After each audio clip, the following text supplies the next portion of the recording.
highvolumemusicradio.com. The Business Knowledge Broker Hour. Hey, yo, Guru, you ready? Business, marketing. How are you doing? Thank you for being a guest today on the Business Knowledge Broker Hour with Candice Joseph. Thank you, Candice. I want to thank you also for your platform and for giving me that opportunity to be your guest today. So thank you. No problem at all. I want you to tell the people about yourself, about what you do, and what current city are you living in. Okay. So currently, I'm living in Atlanta. I am from Houston. I am a licensed realtor in Texas as well as in Georgia. And I do residential home sales, leases, as well as working with investors. And so, yeah. Okay. So how's everything been out there in Atlanta? It's about the same as Houston. I've been keeping up with the news, and it's about the same, but it's a beautiful city, and the real estate market is excellent. It's one of the reasons why I moved here. And then as soon as I moved here, we had the pandemic. Okay, so as someone who, right now you are someone who, you're in a unique situation because you were someone that was here from Houston and you moved for an opportunity, building your own business and, getting those things done and working in real estate. And when you said, hey, before this happened, it was a hot market. How have things changed for you in regards to how you're conducting business right now? Okay, so one of the ways that I've decided to reinvent myself during this pandemic is that I will go and be proactive by viewing the homes myself, whether it's a sale or a lease. And right now I've been doing mostly leases. But I would go in there and do a virtual tour, so it helps to have a really good camera. And I'm an Android user, I will admit, I like it, just because it's my personal choice, but I understand now that I need to invest in a better phone that has a better camera, such as an iPhone. And once I do that, then I can take better pictures and better virtual tours. But then that helps me to just stay free from the clients, and I can just digitally just send them that upload. Okay. Versus being there with them, and 6 feet apart. It doesn't really help to be 6 feet apart because when I'm trying to show them certain aspects of the home, we usually need to be 6 inches. Together looking at the same things. No, I totally get that. What are some of because here I'm all about educating business owner here at, the Business Knowledge Broker Hour here on High Volume Music. What are some of the tools that you've, learned to use and master, during the pandemic so far? Okay. Well, the main one that is used now is with the tours, it's going to be like uploading a video to YouTube and copying that link and emailing it to the client. Zoom, we can use those for meetings face-to-face. Also, dealing with some of the inspectors. The inspectors now, they want us to not be there. They would want us to be available for a virtual, they call it a caravan. So the inspectors go in and do their jobs and kind of, show us as they're going, as they're inspecting the home. Okay. Now, a lot of times I know, since you're a real estate agent, you know about people trying to pull off like virtual scams in real estate, and, someone might post a picture of a house or something that's not really for a lease, but they're, copying and pasting pictures offline and putting together profiles. What are some of the things that you say in regards to, maybe, identifying scams online? What are some things that people can kind of look out for if they're still in the market, even through the pandemic, and they're working with someone virtually? What's some tips that you think that people should know? For one thing, I think you should make sure that you have a contact listed that's a true, actual professional. And you can always check that information online at, Texas Real Estate Commission. information, and you can type their name in the search tool and see if they're licensed. And if it's an individual, you can go on the Harris County Appraisal District website and see if they own the home. Ah, Because so you guys have this. Yeah, They've really went ahead and done that. And you know, any of our listeners that are listening right now, you know, yeah, we're located in Houston, so that's why she's saying Harris County in Houston. But you know, we have listeners worldwide, so definitely check with your local government and your local tax assessor's office to find out who actually owns those homes. that's correct. Oh wow! I mean, what are some other things that you had to change about how you do business right now? Well, the real estate market is mainly going towards everything digital. The paperwork is digital. The lenders are digital. You know, nothing is face-to-face anymore except for when you go to the closing. Mm-hmm. And so even that can be handled, you know, virtually now. They can just send you the documents digital. So trust me, we're like one step away from going all the way digital. You have to go out to see the home. You know, that was going to be my next question. I was going to ask you, do you think that I know that for me, I personally do feel like now that everyone is forced to, you know, be in a, self-quarantine or self-isolation situation where a lot of businesses now are really thinking about really boosting up their virtual online presence in regards to how they deal with clients and do services. You know, some services, you can't get your hair done virtually. You know, they don't have a machine out for that yet. You know, we're not there yet. But how do you feel about the future, as far as, like you said, real estate, you guys are almost digital. What do you really think about that? You think that more companies will actually kind of turn this into like something permanent? I think so, because I think we realize now that we have everything that we need, and some of the things that we have that are tangible, we don't really need to have those things in order to be productive in our businesses. So I think that a lot will go digital. A lot of businesses may not ever go back to brick and mortar, especially when they see the benefactor of saving money. That's true, but then you know what I keep thinking about? Like, I work in a high-rise building in downtown, and all I keep thinking about is right now, paying space for basically a space that's empty and unoccupied. So it's kind of like, okay, well, what might happen in the future in regards to maybe rental prices of buildings, or brick and mortar locations? What do you think? Or do you think we're still far off from those prices actually being driven down, because of this pandemic? I think we're closer than you may think. Because right as we speak, some businesses just could not survive not being in business for a week, a day, and it's definitely not a month. Yeah. And so, it's going to drive those prices down immediately.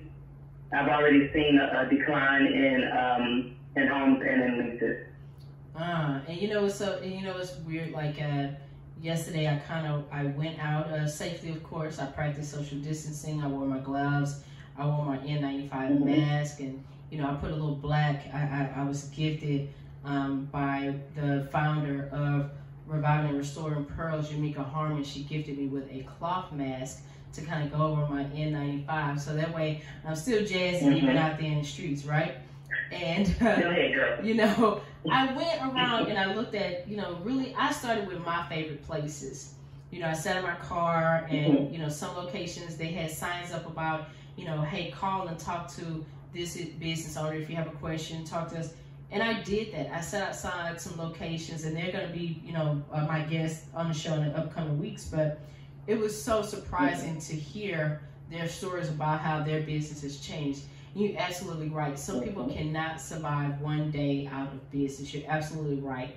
So what I did for some of those businesses that said, I saw some signs of some of my favorite places that said, hey, we might close permanently. I called and offered my services. How's a way I can help you reinvent your business? So, I just give that a charge to everybody.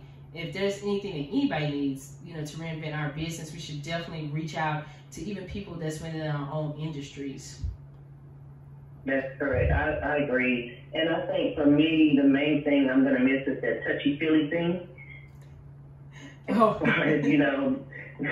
Yeah, you know, give people us person just liking people. Yeah, because sometimes people, you know, people give you that good handshake, that good strong handshake, that pat on the back, you know, and you kind of know, Right. you know, especially with that face-to-face, you can read body language a little bit better, and you can kind of sit there and say, okay, well, yeah, this person I can roll with, or nah, this person here, I know I'm going to have to watch my back and watch my purse, you know, so, you know, I know that that's definitely going to change. Like with you guys there, like you said, with the, you know, with you working with investors, other agents, you know, signing agents, where you're working with the inspectors, how has the dynamic of you guys' relationship changed during this pandemic? Well, you know, without the face-to-face and not being able to put a face to a name or a personality, you know, a lot of perspectives can be taken wrong when you're dealing with email or if you're talking to someone on the phone. And, you know, you meet them in person, you find out that they're the nicest person. But over the phone, they may come across a different way. Well, what about like using those like platforms, those video platforms like Zoom and stuff like that? How do you feel about those mediums? We need to use those more often. But we're expecting, I believe, that everybody's going to recover and we're going to, you know, go back to normal here in a couple of weeks or so. And so we really haven't spent too much time on those types of face-to-face videos. Now, I understand that because truthfully, like I tell people all the time, even though like, you know, we're dealing with the pandemic, a lot of things are depressing, a lot of things are hard, but also within that, we have to really look and watch the financial news. We have to watch the stock market. We really have to watch those things to kind of see where things are going and how things are going to play out. And, you know, a lot of people don't like to look at the numbers in regards to the cases, but you have to look especially in your area because, you know, that's your safety. That's your safety. So, I want to, Ms. Germaine, I want you to give the listeners that are tuning in, you know, especially the business owners, give them some key points on how to make it through this pandemic right now. I would say, again, you have everything you need. Learn what tools you're weak in and try to capitalize on those tools. Get some training if you need to. Don't quit. Don't give up. Just find a different way to be productive. Okay, so there's light at the end of the tunnel. I love that. I love that. I love that you said there's light at the end of the tunnel.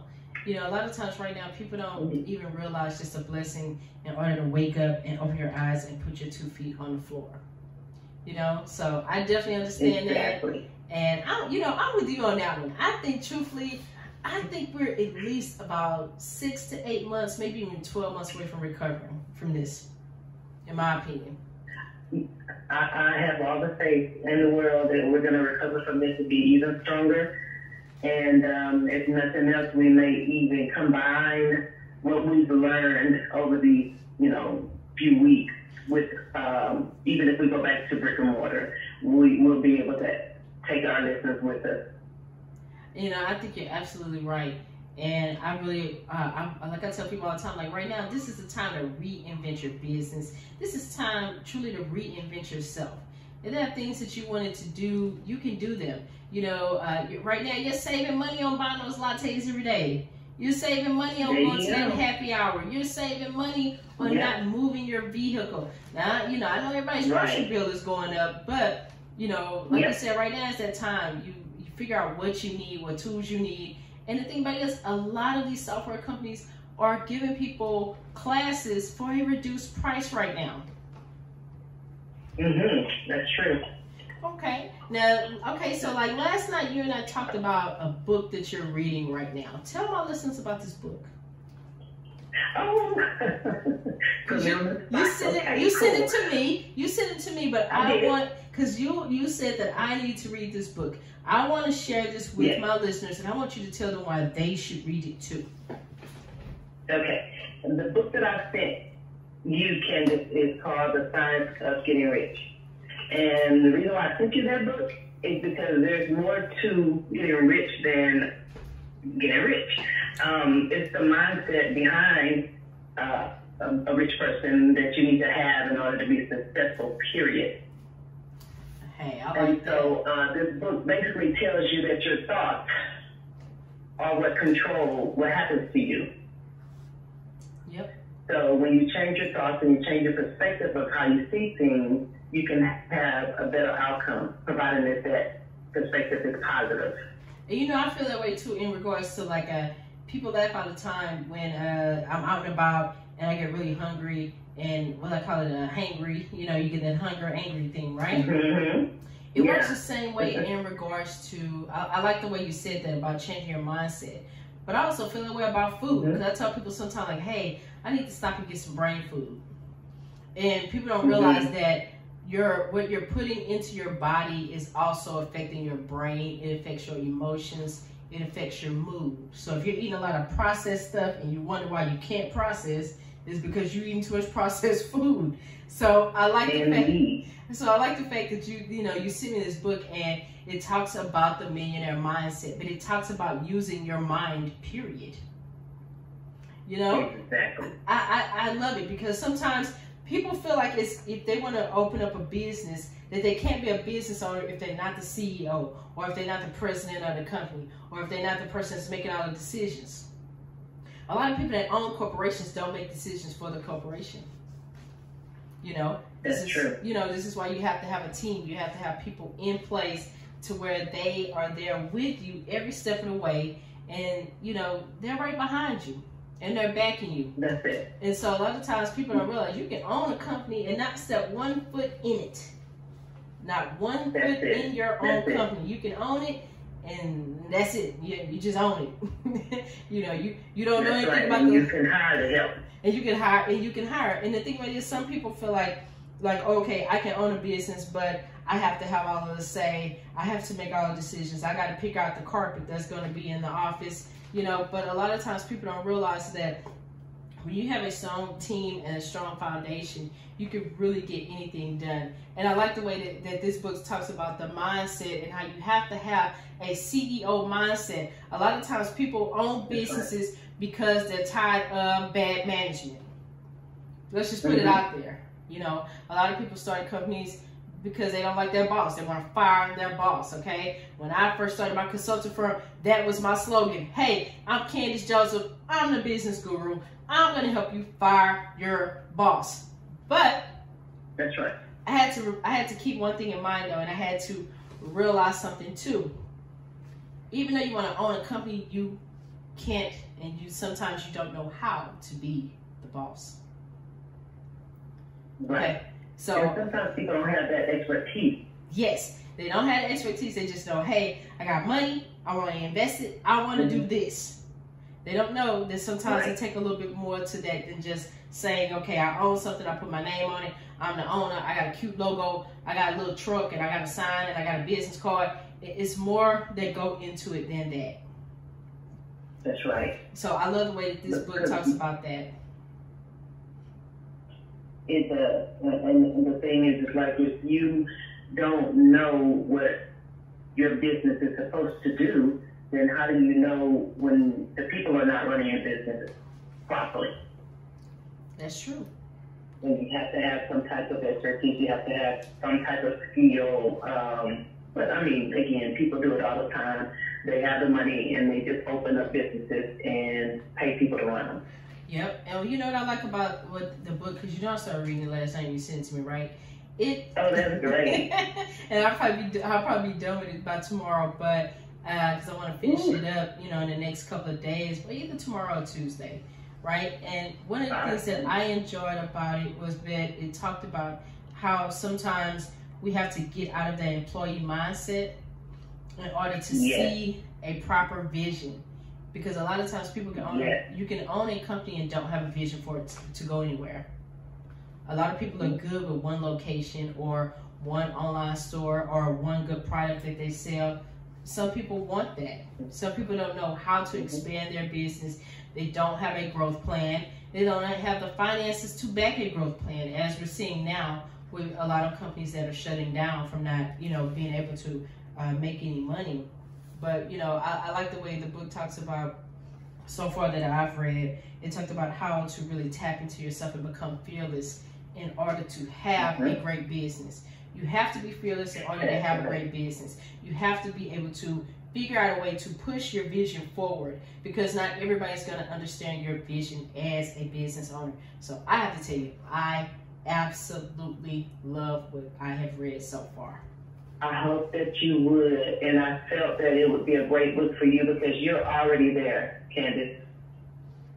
Thank you. So this is just yes, I believe that you just keep doing what you're doing, and when you finish reading that, that's just gonna add the icing on your cake. Ooh, you're gonna make a beautiful brown queen over here blush. And if anybody to see this blush through this brown skin, you know, that's hard to see. But I have to say thank you for saying that.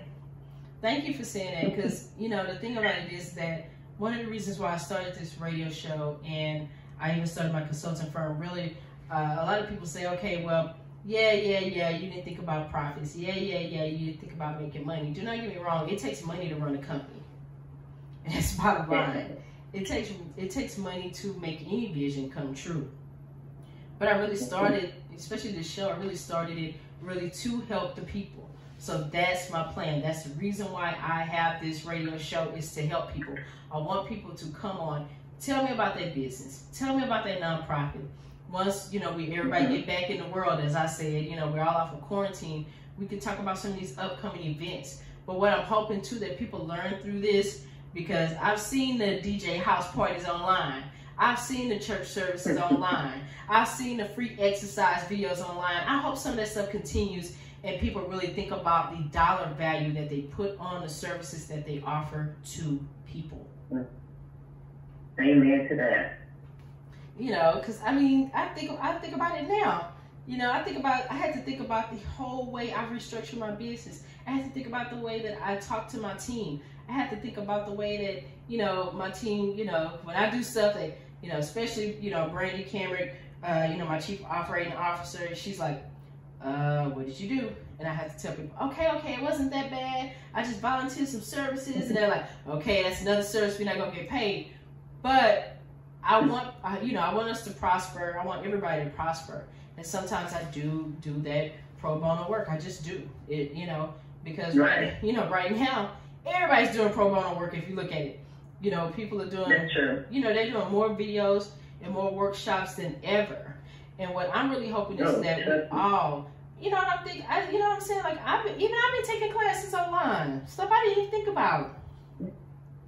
Well, I think that you're still branding yourself when you do that. Yes, you are. And you're getting yourself out there, and it's almost like free advertisement for yourself for a moment. And you know what I look at it as? I look at it as therapy. It's therapy too, yeah. You know, I look at it as being something therapeutic. I look at it as, you know, people, I'm branding myself. I'm telling you about, you know, Candace Jones, the business guru. Yes, I am. I'm branding myself every day. But at the same time, I'm also giving back to my people too. That where in previous, maybe I was too busy chasing that mighty dollar to even open up these services to people. And I think it's like a give and take. Okay, so when you give, you receive, right? That's correct. So if you're doing that, eventually it's going to come back to you. Well, I believe in a more financial aspect. I truly believe that. You know, Denzel Washington had this quote that he gave to, I believe when he gave a commencement speech, I think it was Howard University. He said something that if we all inspire to be our better selves and we inspire to serve within our community, then we'll always have the financial blessings that we need. It was something like that. I'm gonna have to find the exact quote. I have it in my phone, so I'm gonna have to pull it out of my phone so I can read it. But you know, he said that, you know, you can inspire to change. That's what it was. You can inspire. Change the world. Yeah, he said inspire to change people's lives and change the world. You know, everything doesn't simply boil down to making just money. What are you doing to change the world? I absolutely love that. I keep it dear to my heart. And, you know, right now, I want, you know, the people that are taking these workshops and classes, to look at it as a, you know, investment within yourself. Your education is an investment. The connections that you're making online with people is an investment. You know, even you and I having this conversation and people are listening to it worldwide, we're making an investment in each other and in the world. True that. True that. Yes, and it's all worth it. I say this and then I won't hold you too long, but yesterday I got a chance to see Kim perform a live video. Oh, hey, okay. And, you know, yeah, how many people like Kim? So it was like watching a concert, and, you know, those tickets are at least $70 or $90 a piece. And he was just enjoying it. And again, he looked like he was having a therapeutic moment as well. Yeah. But he really gave back, and like you say, a lot of people are doing that, and I don't think any of us are going to forget that when this is all over. Yeah. We're just branding ourselves, and we're just putting things in people's mind that they can never forget during a time like this. That's right. And I have to say, I thoroughly enjoyed, like when Erykah Badu had one, and she was sitting on her bed in her pajamas, and she had her little stocking cap on. Now, I didn't have a stocking cap on, but I was sitting in my bed and had my pajamas on. I did do that. And, you know, I'm an introvert by nature. You know, I just do extroverted things because these are the things. I am an introvert. I really am. Right. Most people, when they meet me, they say that. But, you know, it took me years to get out of my shyness. You know, I used to stand in elevators and ride, you know, when I was 17, 18 years old, and ride up and down elevators in downtown Houston, speaking to people as they got on and off the elevator. And I'd done that till I was like 21, 22, to kind of break myself out of that shyness. Yeah, I did a lot of things in high school. I was, you know, did this, did that, did this, did that in college, but I am truly an introvert, for real. Yeah. Well, we must be related. But, you know, hey, how can I run a business? And how can I work on my branding and marketing if nobody knows who I am? Because I'm so introverted that I can't put myself out there, right? Right, you just have to step out of it, keep the door down, and keep it moving. Yes. Okay, Germaine, I want you to tell my listeners here at High Volume Music Radio for the Business Knowledge Broker Hour how they can get in touch with you. How can they do it? Okay, there's two numbers for me. I'll give you the Houston number, 832-213-9300. I work for Texas United Realty. Okay, and I will be coming home in the next 2 or 3 weeks, so I won't give out my Atlanta company, but I'll give my Atlanta phone number. It's 404-400-9363. Okay, so for all our listeners here, I'm going to put those informations up on the Business Knowledge Broker Hour Facebook page, and also on High Volume Music Radio. You know, if you guys do not have the High Volume Music Radio app, you are missing out, because you are missing out on listening to my show more often, okay? If you're tuning in through our webpage, we absolutely love that. But hey, Germaine, you said you're an Android user. We have an Android app. All right. I will be downloading it. Yes. Hint, I get it. Well, you know, we have great shows here. You know, every day of the week there's a great show there. You know, there's a great, radio personality that comes on, and they do a phenomenal job. And even off air, you know, we are about the music. You're not going to hear the same 10 songs in a row here. You're going to hear a little bit of everything. You might hear some funk. You might hear some R&B. You might hear some gospel. You know, I'm someone, I like acid jazz. You might hear a little bit of that. So we play a little bit of everything for everybody in every genre. We do not miss here. All right. Well, I'll be looking forward to more of this High Volume Music Radio. Well, hey, we get into, our music break here. I'm going to go ahead and play Gladys Knight and the Pips. I heard it through the grapevine, and this is their version. Let's go ahead and check this out. Thank you, Germaine. All right, take care. Thank you for having me. Thank you. Bye-bye. HighVolumeMusicRadio.com. The Business Knowledge Broker Hour. Hey, yo, Guru, you ready? Business, marketing,